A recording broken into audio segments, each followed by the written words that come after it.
Esta clase también está padrísima. Todas son mis favoritas. Todas.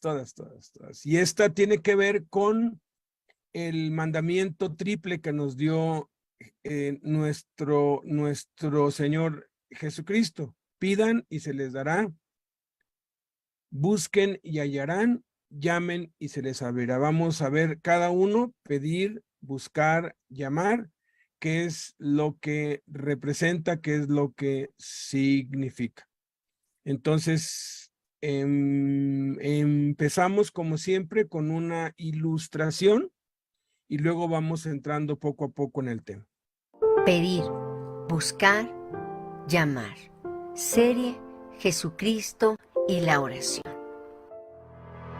Un hombre se perdió en el bosque. Después de unas horas tuvo sed. Luego de mucho caminar, llegó a la mansión del señor de las minas y pidió agua. Pero éste respondió: ve a mis minas y toma todo el oro que quieras, pero agua no puedo darte, pues tengo apenas la que necesito para los míos. El hombre se fue muy triste, pues no era oro lo que él quería. Siguió caminando y llegó a la casa del señor de los pinos. Pidió agua y éste le respondió: ve a mis bodegas y toma toda la madera que quieras, pero agua no puedo darte, porque apenas me alcanza para mí y mis criados. El infeliz siguió su camino y llegó a las puertas del señor de los trigales y le pidió agua para su sed. Puedo darte, repuso éste, todo el pan que quieras, pero agua no, porque ya se me está acabando. El hombre sediento siguió su camino. Al anochecer, llegó a la cabaña de un campesino muy pobre. Le pidió siquiera una gota de agua y el campesino respondió en el acto: es lo único que puedo darte. Ven y toma toda la que quieras. Y le llevó a un manantial oculto y allí bebió hasta saciarse.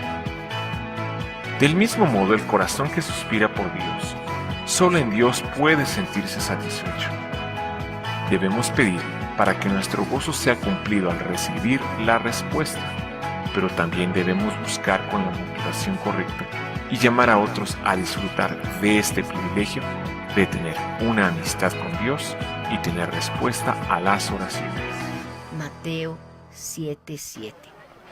Pidan y se les dará. Busquen y encontrarán. Llamen y se les abrirá. Veamos con detalle cada uno de estos 3 mandamientos: pedir, buscar y llamar, que Jesús nos dio respecto a la oración. Primero, pedir. ¿Por qué pedir a Dios si Él ya sabe lo que necesitamos? Dios es quien estableció las reglas del universo y de la tierra, y desde el principio de la creación,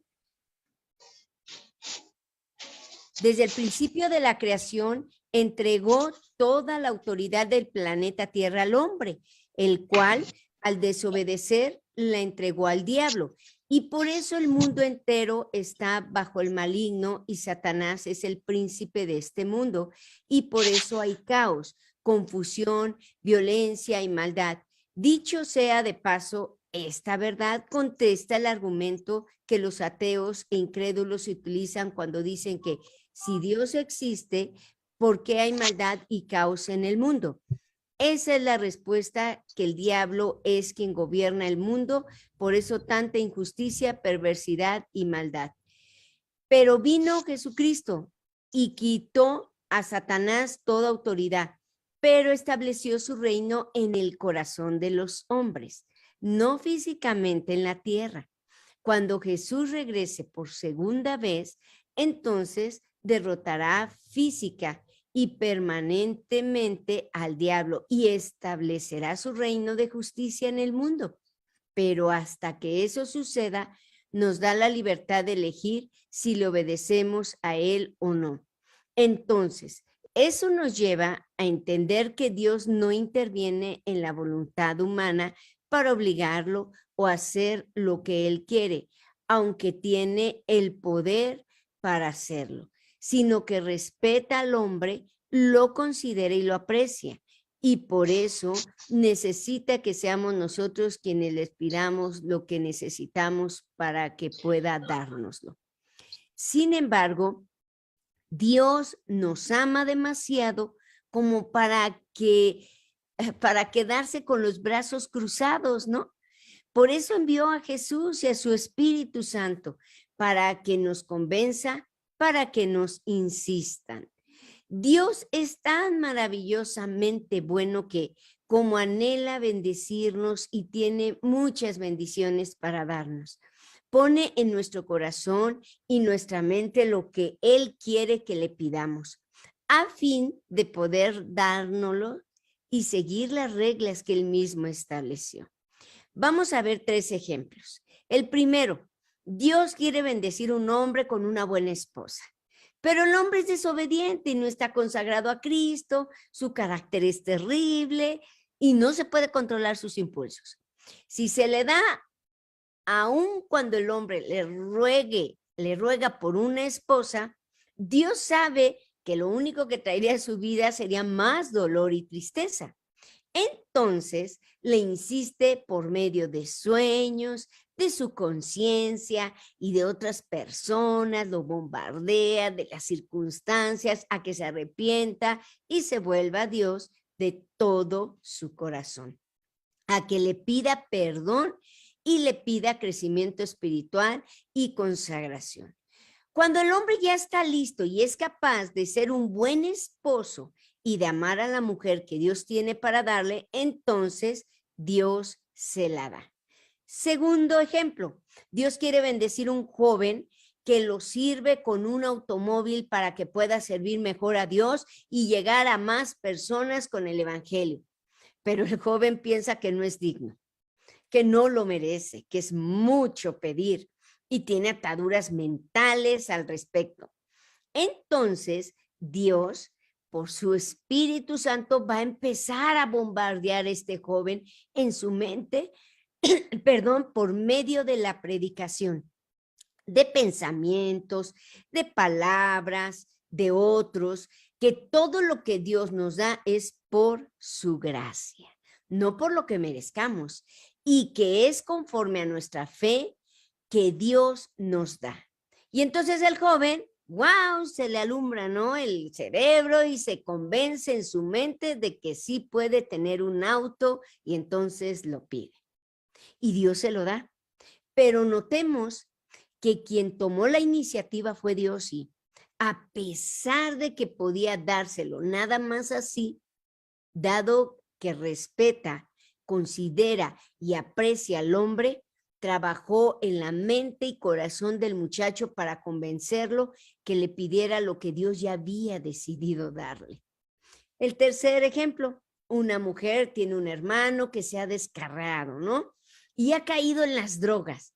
La relación entre ellos está tan dañada y a ella no le interesa lo que le pasa a su hermano, ni se preocupa por él, pero ella conoce a Cristo. Y Dios prometió que si creemos en Jesús, nosotros y toda nuestra casa seremos salvos. Dios quiere que el hermano de la mujer crea en Jesús, se salve y se arrepienta, ¿verdad? Bueno, Dios puede simplemente aparecerse al hermano y pararlo en seco y convertirlo. Pero Dios respeta la voluntad humana, pues así lo estableció Él mismo desde el principio. Entonces, para salvarlo, necesita que alguien se lo pida, ya que está tan descarriado que no quiere saber nada de Dios y nunca se lo va a pedir.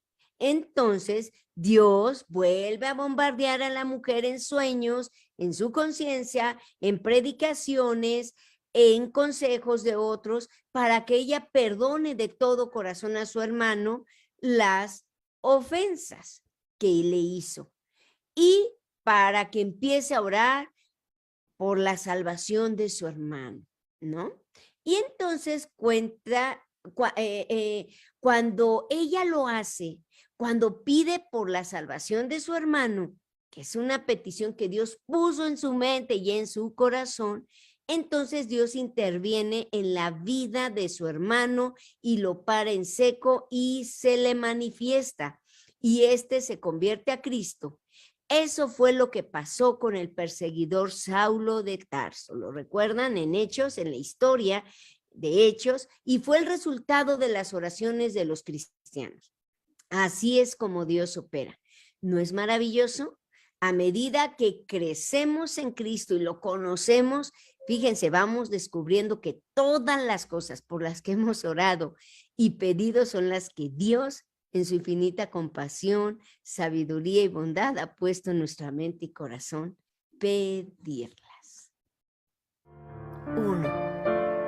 ¿Qué debemos pedir? Todo lo que queremos, cualquier cosa buena.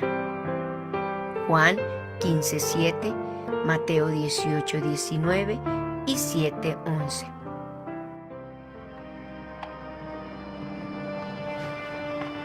Si permanecen en mí y mis palabras permanecen en ustedes, pidan lo que quieran y se les concederá. Además les digo que, si 2 de ustedes en la tierra se ponen de acuerdo sobre cualquier cosa que pidan, les será concedida por mi Padre que está en el cielo. Pues si ustedes, aun siendo malos, saben dar cosas buenas a sus hijos, ¿cuánto más su Padre que está en el cielo dará cosas buenas a los que le pidan? El Espíritu Santo. Lucas 11:13b. Pues si ustedes, aun siendo malos, saben dar cosas buenas a sus hijos, ¿cuánto más el Padre Celestial dará el Espíritu Santo a quienes se lo pidan? Ser llenos del conocimiento de la voluntad de Dios. Colosenses 1:9. Así que, desde que supimos de ustedes, no dejamos de tenerlos presentes en nuestras oraciones. Le pedimos a Dios que les dé pleno conocimiento de su voluntad y que les conceda sabiduría y comprensión espiritual. ¿Por qué a veces Dios nos niega nuestras peticiones? Dios a veces nos niega nuestras peticiones porque es compasivo, sabio y bueno, y Dios nos da y nos responde conforme a su carácter, no conforme a lo que nosotros creemos que es lo mejor. Cuando pedimos, podemos hacerlo de manera correcta, conforme a la voluntad de Dios, o podemos hacerlo de manera incorrecta y egoísta, y Dios obviamente sabe eso. Es muy obvio el por qué Dios nos niega nuestras peticiones cuando pedimos de manera incorrecta y egoísta y no conforme a su voluntad. El Espíritu Santo lo revela así por medio de Santiago, allí en el capítulo 4, cuando dice, piden y no reciben porque piden mal para gastar en sus deleites. Dios conoce nuestro corazón, Dios conoce nuestros más íntimos pensamientos y las verdaderas intenciones. Y a veces estamos pidiendo algo que es conforme a su voluntad, pero nuestra motivación en nuestro corazón es egoísta y carnal. 2 personas, 2 cristianos pueden estar pidiendo exactamente lo mismo, una necesidad genuina y lícita, como una esposa, como un auto, como una casa, como un trabajo, que son la voluntad de Dios, pero uno lo hace con una motivación e intención correcta y sincera, y de corazón quiere glorificar a Dios y cumplir sus propósitos, pero el otro simplemente lo hace de una manera egoísta y carnal, y Dios sabe, Dios conoce eso. Por ejemplo, 2 cristianos están orando por un auto último modelo, ¿no? Los 2 le están pidiendo a Dios, Padre, yo te pido un auto del año porque no quiero estar con el mecánico y no quiero estar con latas. Uno de los 2 lo pide porque quiere llevar el evangelio a muchos lugares diferentes y necesita un auto que no le dé problemas para servir mejor a Dios. Pareciera que los 2 están pidiendo, oye, ¿por qué estás pidiendo un auto del año, no? De hecho, este cristiano que está pidiendo esto seguramente ya sirve a Dios y lleva el evangelio a muchos lugares, pero sabe que si tuviera un auto nuevo, podría no solo seguir haciendo lo que ya hace, sino ampliar sus horizontes y llegar más lejos y a más personas con el evangelio. El otro cristiano, sin embargo, quiere un auto nuevo para hacer su vida más cómoda y en lo más profundo de su corazón, aun cuando no lo diga por fuera, quiere presumir de su fe y sentirse superior a otros. Dios conoce y ve los pensamientos y las intenciones del corazón y obviamente va a negar su petición al segundo y eso contestaría con claridad por qué Dios le negó su petición. Sin embargo, el problema reside en que muchas veces, aunque pedimos conforme a su voluntad y con una motivación y actitud sinceras de todo corazón, y queremos glorificar a Dios y nuestra motivación es correcta, Dios a veces nos niega esa petición. ¿Por qué? Hay 4 razones por las cuales Dios nos puede negar una petición honesta, sincera y lícita. Primera, porque tiene algo mejor que lo que estamos pidiendo. Yo le pedía una esposa y Dios me la negó muchas veces, porque Dios me tenía esa pues muñequita preciosa que tengo desde hace ya 26 años, ¿no? Entonces, qué bueno que me la negó antes, porque si no, pues bueno, qué caos, ¿verdad? Entonces, uno, Dios a veces nos dice no, porque Él tiene algo mejor que lo que le estamos pidiendo. La segunda razón es porque no es el tiempo aún y nos lo va a dar después. La tercera razón es que Él sabe que necesitamos otra cosa y no eso que estamos pidiendo. Y la cuarta, porque nos puede hacer daño o es para nuestro mal. Por ejemplo, es como el niño que pide de comer golosinas, dulces, pero el papá le da de comer verduras. El niño no recibe lo que pide, sino lo que necesita, aunque no le agrade. También es como el niño que pide un automóvil que el papá tiene y puede darle, pero el papá sabe que aún no tiene edad para conducir y por eso no se lo da, aunque a su tiempo se lo dará y el niño debe esperar. Siempre que Dios nos niegue nuestras peticiones, debemos aceptarlo con gozo, sabiendo que Dios nos la negó porque es lo mejor para nosotros, porque siempre debemos someter nuestras peticiones a su perfecta voluntad. Yo lo he experimentado toda mi vida. Cuando yo pedí un auto porque yo quería la vida más cómoda, Dios no me lo dio.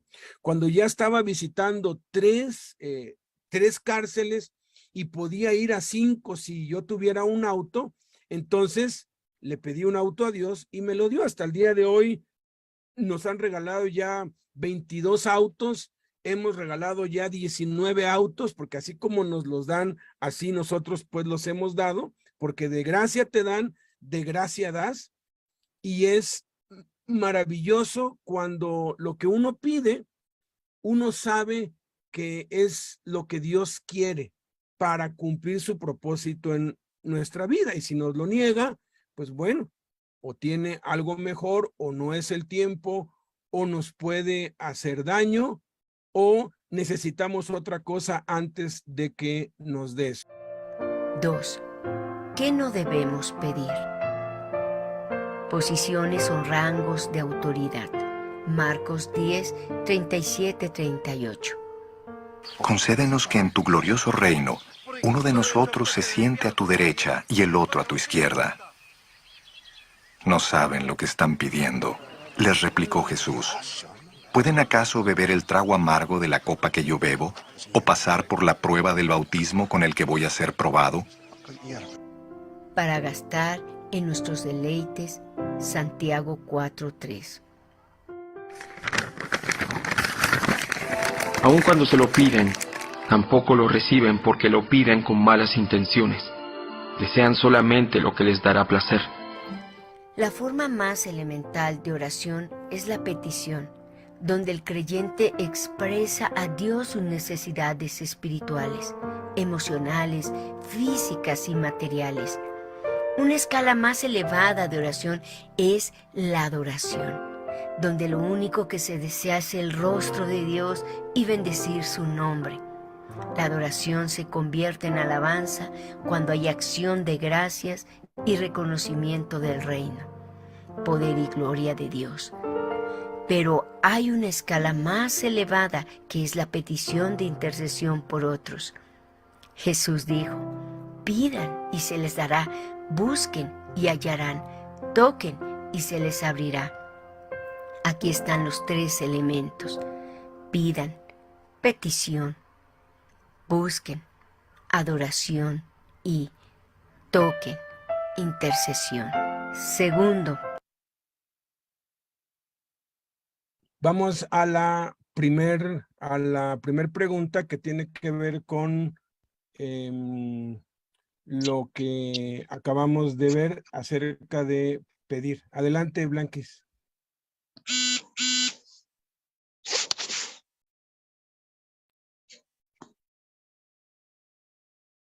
el video no está, Beto. ¿Está bien eso? Sí. No, ok.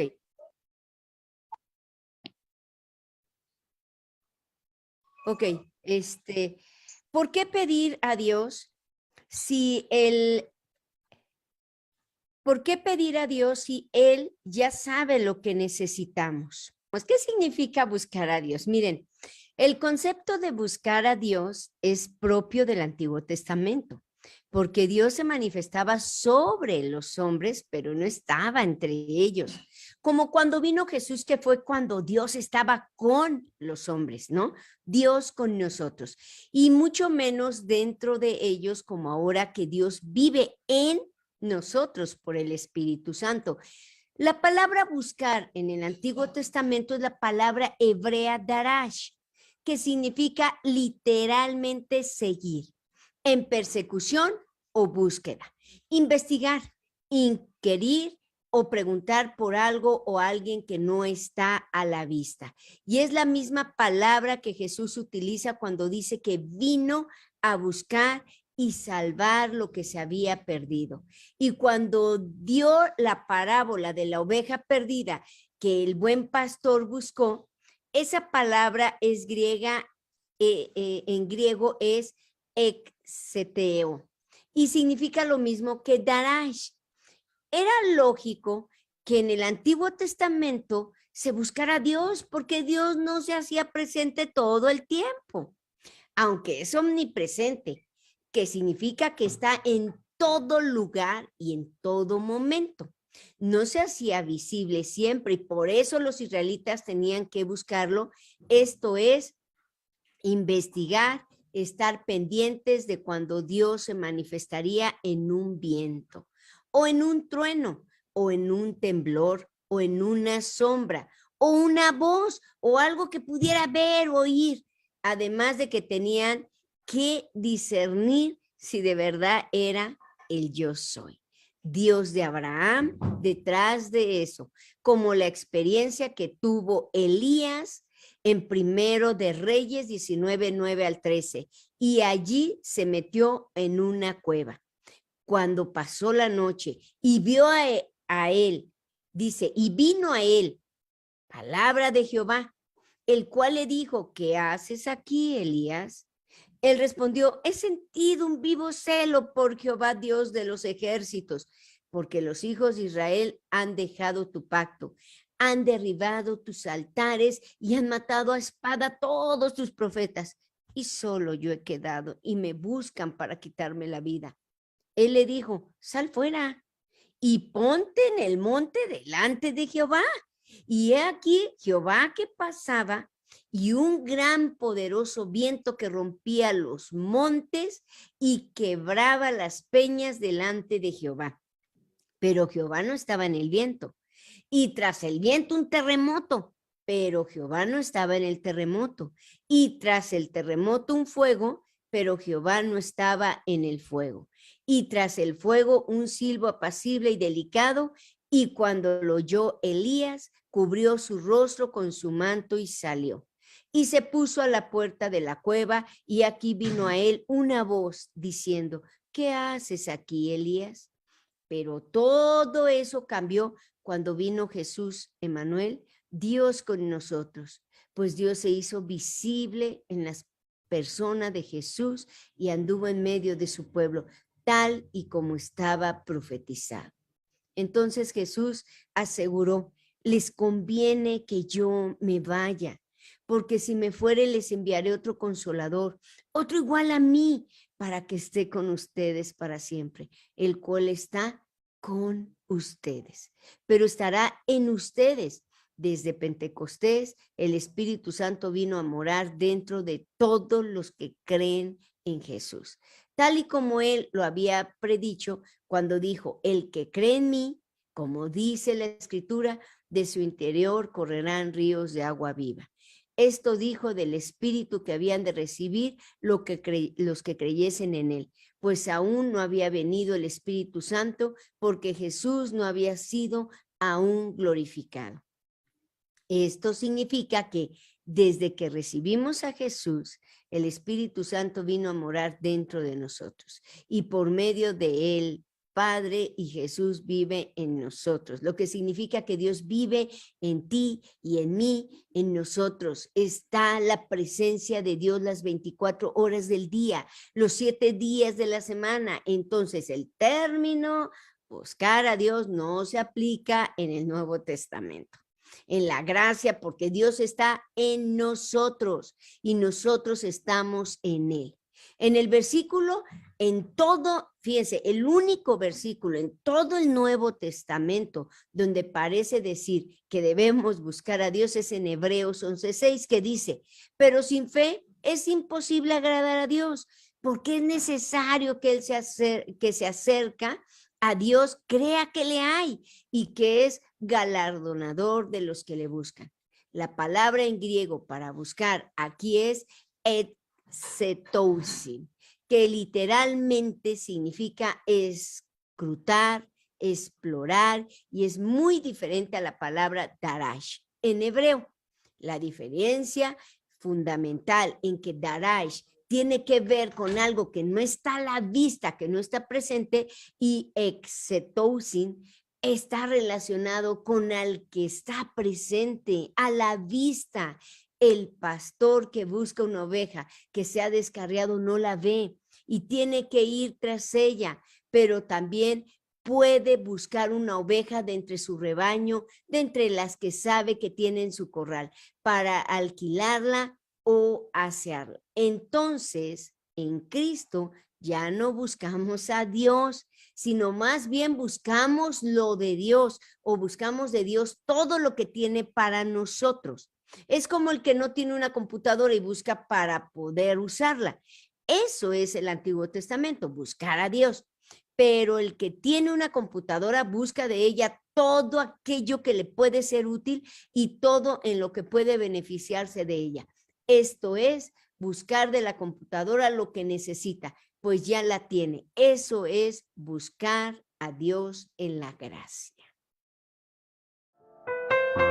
Es incorrecto buscar a Dios en el sentido de no saber dónde está, pues Él está en nuestro corazón y dispuesto a escucharnos.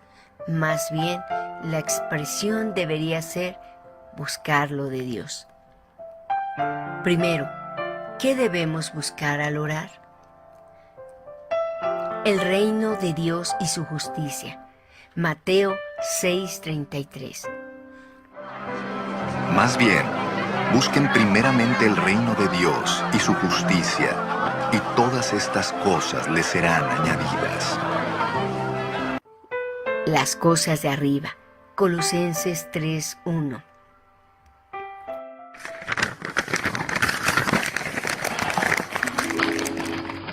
Yo, Pablo, elegido por la voluntad de Dios para ser apóstol de Cristo Jesús, y nuestro hermano Timoteo. Los que están perdidos. Lucas 19:10. Porque el Hijo del Hombre vino a buscar y a salvar lo que se había perdido.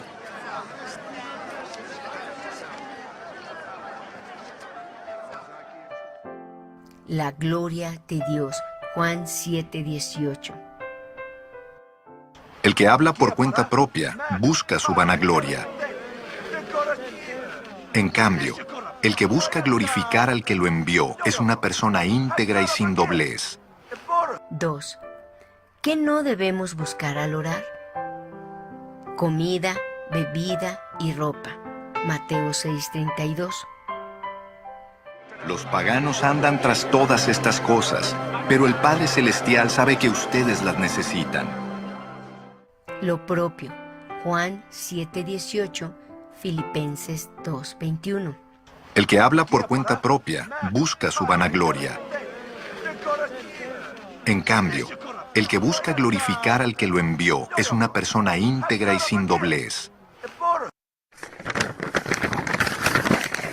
Todos los demás solo se ocupan de sí mismos y no de lo que es importante para Jesucristo. Sabiduría humana. Primera de Corintios 1:22. Es ridícula para los judíos que piden señales del cielo, y es ridícula para los griegos que buscan la sabiduría humana.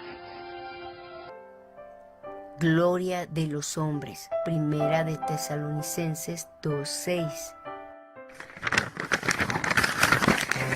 En cuanto a elogios humanos, nunca los hemos buscado ni de ustedes, ni de nadie. El cristiano que no obedece a Jesús por ignorancia o rebeldía descubrirá que toda la vida sufrirá, especialmente en su vida de oración. Vivir correctamente significa orar correctamente. Buscar de Dios te beneficiará en esta vida. Todas las cosas que Jesús dijo tenían sentido y por lo tanto hace que nuestras vidas sean mejores. Él lo puso en las siguientes palabras en Juan 10:10. El propósito del ladrón es robar y matar y destruir. Mi propósito es de darles una vida plena y abundante. O sea, que Él quiere que vivamos vidas plenas. Otra enseñanza para que vivamos mejor está en Mateo 7:12. Jesús dijo: haz a los demás todo lo que quieras que te hagan a ti. Esa es la esencia de todo lo que se enseña en la ley y en los profetas. Esta enseñanza tiene sentido aplicarla. La sociedad, los matrimonios y todo el mundo en general estaría mejor si viviéramos conforme a esta enseñanza de tratar a los demás de la manera que queremos ser tratados. Pero Jesús también dijo lo siguiente en Mateo 6:33. Busquen el reino de Dios por encima de todo lo demás y lleven una vida justa y Él les dará todo lo que necesiten. Aquí claramente dice que si buscamos el reino de Dios, o sea, si buscamos de Dios y si vivimos vidas justas, recibiremos buenos beneficios como el vivir mejor en esta vida, ya que Él nos dará todo lo que necesitemos. La segunda razón es que buscar de Dios también te beneficiará en la próxima vida. Como todo buen amigo, Jesús no quiere solo decirnos lo que queremos oír. Él vino a decir la verdad, aunque no la queramos aceptar. Y la verdad es que hay un cielo y un infierno. Eso es lo que enseña la Biblia. Pero la buena noticia es que Jesús vino para salvarnos de toda condenación y del infierno. Él ya hizo todo el duro trabajo. Nosotros no tenemos que hacer nada para ganarnos la salvación. Jesús lo hizo todo en la cruz del Calvario. Mira lo que dice Gálatas 1:4. Tal como Dios nuestro Padre lo planeó, Jesús entregó su vida por nuestros pecados para rescatarnos de este mundo de maldad en el que vivimos. Por lo tanto, dice Romanos 8:1-2. Ya no hay condenación para los que pertenecen a Cristo Jesús. Y porque ustedes pertenecen a Él, el poder del Espíritu que da vida los ha libertado del poder del pecado que lleva a la muerte. Entonces, ya sabes por qué buscar de Dios. Y es que es por nuestro bien. Buscar de Dios nos beneficiará en esta vida y en la siguiente. Así que sigue buscando de Dios. Llamar.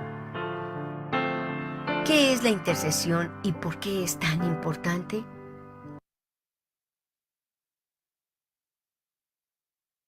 ¿Qué es la intercesión y por qué es tan importante? Bueno, interceder básicamente es pedir algo a favor de otro. Nosotros como padres intercedemos mucho por nuestros hijos, ¿verdad? Hablamos con un amigo: oye, mira, mi hijo está buscando empleo, dale pues trabajo allí en tu empresa, ¿no? Eso es interceder. lo que hacemos los padres por los hijos cuando le pedimos a alguien que le haga un favor o le dé algún beneficio por causa nuestra, ¿no? Ahora sí que lo estamos haciendo, mira, ya que somos cuates, apóyame, ¿no? O aquel que procura la reconciliación en un matrimonio, ¿no? Y la esposa pues falló y uno va y habla con, perdón, el esposo pues falló, la esposa no quiere saber nada de él, y uno va y habla por el hermano o por el amigo y le dice, mira, dale otra oportunidad, él está arrepentido. O sea, interceder básicamente es eso. La intercesión tiene que ver básicamente con pedir a Dios, pero pedir a Dios por otros. Cuando pedimos en oración por otros, estamos intercediendo. La intercesión también está relacionada en la Biblia con pedir específicamente por la salvación de los que están sin Cristo. La intercesión es muy importante porque no solo nos saca de nuestro egoísmo individual, de solo pedir a Dios por nuestras necesidades y las de nuestra familia, como ese juego del bote, ¿no? 1, 2, 3 por mí y por todos mis amigos. O sea, nada más pide uno por uno y por los propios y el mundo que se caiga. No, debe extenderse a pedir por las necesidades de nuestros hermanos en Cristo, de amigos, vecinos, familiares, conocidos, hasta extenderse a las autoridades y a todo el mundo. Todo el mundo se queja de las autoridades, pero no oran por ellos. Tenemos que orar por las autoridades porque es lo que el Espíritu Santo nos manda. De hecho, nos manda y nos exhorta a orar por todo el mundo. Dice que debemos hacer rogativas, oraciones, peticiones y acciones de gracias por todos los seres humanos, por todos los hombres.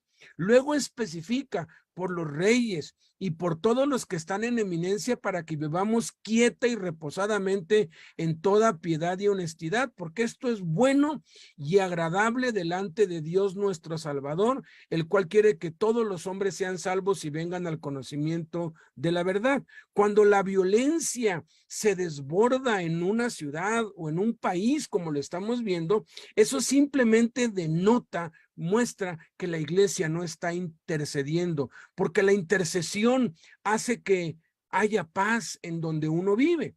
La intercesión es el nivel más elevado de la oración y es lo que nos hace ser semejantes a Jesucristo, porque desde hace 2000 años que fue llevado a la diestra del Padre, Jesús vive para interceder por nosotros. El ministerio de Cristo en el cielo es interceder por ti y por mí, para que nosotros intercedamos por otros y por las autoridades, por todos los sectores de la sociedad, gobierno, empresas, negocios, hospitales, escuelas, cárceles, orfanatorios, albergues, guarderías, etcétera, etcétera, y por todos los países del mundo. Hay algunos pesimistas que dicen que no tiene caso orar por los países, porque piensan que nuestras oraciones no pueden hacer ninguna diferencia o no tienen ningún poder o influencia en los países, pero ¿sabes qué? Se equivocan rotundamente.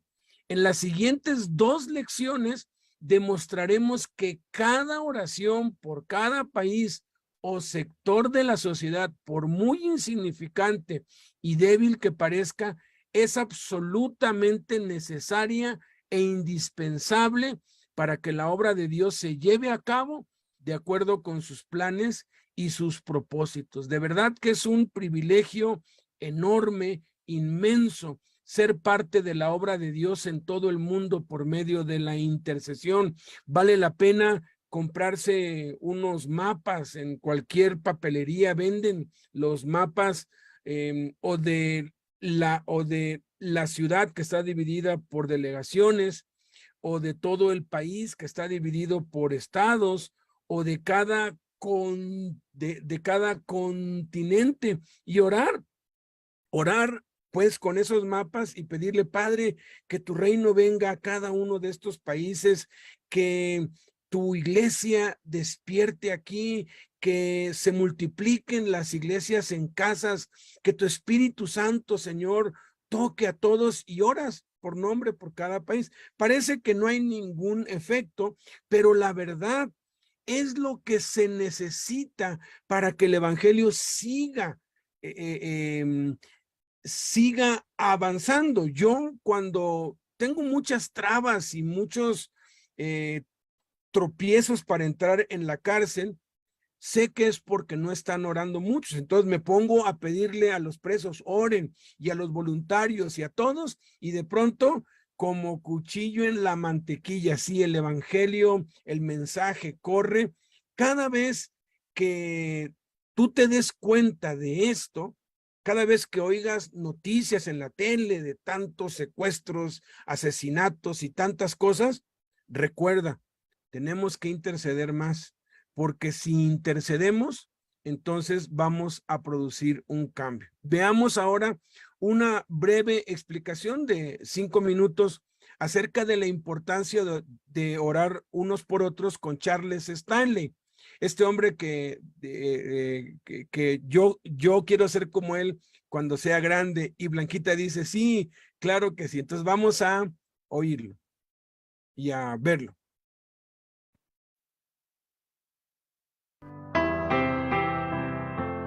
Luego la Biblia dice que pasó toda la noche en oración al Padre. No le pido que levante la mano, pero ¿alguna vez ha pasado una noche entera en oración a Dios? Quizás el 99.99% diría que no. Porque diría, no puedo pensar en tanto para decirle. No fue eso lo que le motivó. Lo que le motivó a Cristo a orar toda la noche, lo que lo motivó a orar varias cosas, por ejemplo, cuando oró por sus discípulos, pidiéndole al Padre que le mostrara quiénes eran, estaban comenzando el ministerio juntos. Pensemos en esto. Ahí está el Hijo de Dios orando toda la noche. Debido a su relación con el Padre, pensemos en cuán maravillosa era esa relación. Sin pecado. Una relación perfecta, de intimidad perfecta el uno con el otro. Cuando nos arrodillamos ante el Padre y le pedimos dirección para nuestra vida, le llevamos lo que nos concierne. Señor, ¿cuál es tu voluntad? ¿Qué quieres que haga? Preste atención. Tenemos promesas en la palabra de Dios. Pedid y qué, y se os dará. Buscad y qué, hallaréis. Llamad y se os abrirá. Dios promete contestar nuestras oraciones. No promete darnos todo lo que pidamos, pero mucha atención, promete estar allí. Promete escuchar. Y promete contestarnos según lo que sabe que es lo mejor para nosotros. Dios conoce todas las necesidades. Él está dispuesto a ayudarnos en toda situación en la vida. No tenemos que rogarle que nos escuche. No tenemos que suplicarle que conteste nuestra oración. Está listo y dispuesto a ayudarnos en toda circunstancia. Luego en el capítulo 17 de Juan, oró que el Padre protegiera a sus seguidores. Todo padre debería orar para que Dios proteja a sus hijos. Justo hizo eso. ¿Por quién ora usted? ¿Hay alguien tan valioso en su vida por quien ora cada día? ¿Sabe cuáles son sus necesidades? ¿Por qué le interesaría orar por ellos a diario? Vivimos en un mundo peligroso, malvado, vil, pecaminoso, hostil, de todo. Todos necesitamos las oraciones de otros y sin duda debemos orar por nuestros hijos y necesitamos orar por nuestros padres. Por donde sea que vayamos hay maldad. Cristo oró por sus discípulos para que Dios los protegiera. Dijo que los guardes del mal. Todos, si oramos mucho, lucharemos con el diablo, porque hará esto. Hará lo posible por distraer nuestra mente cuando estaremos orando. Hará que pensemos en otra cosa. ¿No ha pasado en algún momento en su vida que estando orando y cuando viene a darse cuenta está pensando en algo que nada tiene que ver con lo que empezó? Porque Satanás interrumpirá su oración. Él es nuestro enemigo. No quiere que pasemos tiempo en el lugar más valioso, haciendo lo más valioso que podríamos hacer. Así que Jesucristo tuvo que confrontarlo. Luego la Biblia dice que estuvo en agonía mientras oraba. O sea, cuando estaba hablando con el Padre acerca de la crucifixión, agonizaba. Alguien dirá, bueno, ¿qué significa agonizar? Significa esto. Significa que el problema es tan preocupante y la carga tan pesada que piensa, Señor, no sé cómo manejar esto. Ahora, Cristo no tenía que decir, no sé cómo manejarlo, pero a veces nosotros sí. Señor, necesito que me ayudes. No sé qué hacer en este momento, pero Señor, prometiste escucharme y prometiste contestar mi oración. Dios. Y se encuentra llorando, preguntándose, ¿qué hará Dios? ¿Acaso Dios siempre contesta nuestras oraciones cuando le pedimos? No siempre. No solo porque se lo pedimos en ese momento. Mire, cualquier petición, Él escucha y contestará cuando esté listo, cuando sepa que estamos listos y que es el tiempo propicio para que sea glorificado y honrado al contestar la oración. Y si usted ha orado mucho, llegará un momento en su vida, en situaciones y circunstancias que serán agonizantes. Situaciones que estarán fuera de su control. Al único a quien podrá acudir para recibir ayuda es Dios. Pienso en quienes llegan a casa y encuentran una nota de su esposa o su esposo que dice, me voy, este matrimonio se acabó. O un hijo o una hija que dice, ya no quiero vivir en la casa, o el caso que sea. Todos hemos escuchado malas noticias en algún momento en nuestra vida. Todos hemos recibido malas noticias que sentimos, Señor, ¿qué hago ahora? Quizás un sentido de desesperación ahora en su lugar de oración. Cualquiera que sea, es como que si Dios estuviera esperándole. ¿A quiénes debemos llamar? A los pecadores al arrepentimiento. Mateo 9:13. Pero vayan y aprendan qué significa esto. Lo que pido de ustedes es misericordia y no sacrificios, porque no he venido a llamar a justos, sino a pecadores. A los creyentes, al discipulado. Marcos 3:13-14. Subió Jesús a una montaña y llamó a los que quiso, los cuales se reunieron con él. Designó a 12, a quienes nombró apóstoles, para que lo acompañaran y para enviarlos a predicar y ejercer autoridad para expulsar demonios. A discípulos al servicio. Marcos 6:7. Reunió a los 12 y comenzó a enviarlos de 2 en 2, dándoles autoridad sobre los espíritus malignos. A pobres, mancos, cojos y ciegos al banquete. Lucas 14:13. Más bien, cuando des un banquete, invita a los pobres, a los inválidos, a los cojos y a los ciegos. A los enfermos para ser sanados. Lucas 13:12-13. Cuando Jesús la vio, la llamó y le dijo, Mujer, quedas libre de tu enfermedad.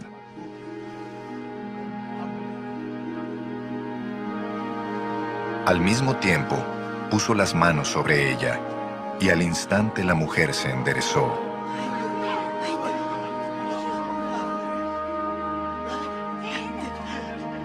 Y empezó a alabar a Dios. Pedid y se os dará, buscad y hallaréis, llamad y se os abrirá. Porque todo aquel que pide recibe, y el que busca halla, y al que llama se le abrirá. Generalmente cuando escuchamos esta promesa, la gente suele pensar que es un cheque en blanco girado al portador y que podemos pedir conforme a nuestra humana carnalidad y no conforme a la voluntad de Dios. Este es el punto donde la mayoría de la gente se frustra al no recibir el auto, la casa o el dinero que quiere. Este es un error bien grave, porque piensan que entre más oren por estas cosas, Dios va a conceder sus vanos deleites carnales. Lamento decirte que esto no funciona así. Pedid y se os dará. Muchos se preguntan, ¿entonces cómo tenemos que pedir a Dios? La Biblia dice que tenemos que pedir conforme a su voluntad. Y esta es la confianza que tenemos en Él, que si pedimos alguna cosa conforme a su voluntad, Él nos oye. Pero muchas veces pedimos según nuestra necesidad, pensamientos e incluso caprichos. La mejor manera de saber la voluntad de Dios es conociéndolo a Él, mediante la oración y la lectura de la palabra. De igual manera que para conocer a una persona es necesario pasar tiempo con ella, así es con Dios. Para conocerlo necesitamos decisión y esfuerzo. Buscad y hallaréis. Esta sin duda es una gran promesa. Te voy a dar 3 ejemplos de quienes buscaron la voluntad de Dios. Abraham. Este era un hombre que buscaba la presencia de Dios cada día. Debido a esta cercanía, le fue dada la promesa de ser padre de multitudes, aun cuando su esposa era estéril. Además, Jesucristo nació del linaje directo de este hombre, sin olvidar que era muy próspero económicamente. David. Era una persona que la Biblia lo describe como un hombre conforme al corazón de Dios. Imagínate, David buscaba la presencia de Dios desde muy temprano. Halló el favor de Dios siendo ungido como rey de Israel delante de sus hermanos, dándosele la promesa de que su descendencia reinaría para siempre, cumpliéndose la palabra en Jesucristo. Daniel. Este profeta es otro ejemplo de una búsqueda de Dios en todo momento y de la fidelidad de su palabra. Daniel nunca pensó en ganarse el favor de los hombres, pero sí el de Dios, aunque esto le costara la vida. Dios honra a quienes le honran. Daniel fue el segundo al mando durante 2 imperios. Le fue dada revelaciones mesiánicas y sobre el fin de los tiempos. Llamad y se os abrirá. La Biblia en este pasaje nos enseña que debemos llamar a la puerta. El pecado fue el encargado en cerrarla. La llave para abrir es la oración. Aquel que no tenga claro quién es Jesucristo debe saber que es la única puerta de acceso a Dios y que por medio de la fe en Él, todos tienen entrada al trono de la gracia. Pidamos conocimiento, sabiduría, paciencia, amor y comprensión. Lo demás lo añadirá, pues Él ya sabe tus necesidades. Haz lo que te toca. Acerquémonos, pues, confiadamente al trono de la gracia, para alcanzar misericordia y hallar gracia para el oportuno socorro. Te dejo con esta pregunta. ¿Cómo son tus oraciones? Bueno, pues creo que está más que claro, ¿verdad? Mucho, mucho más que claro lo que acabamos de ver. Pide y se te dará, busca y hallarás, llama y se te abrirá. Nos abre un panorama bastante claro y cómo Dios siempre contesta, pero lo hace en su tiempo, conforme a su sabiduría, lo hace a la mejor conveniencia para nosotros, no de acuerdo a nuestra inteligencia, sino a la suya.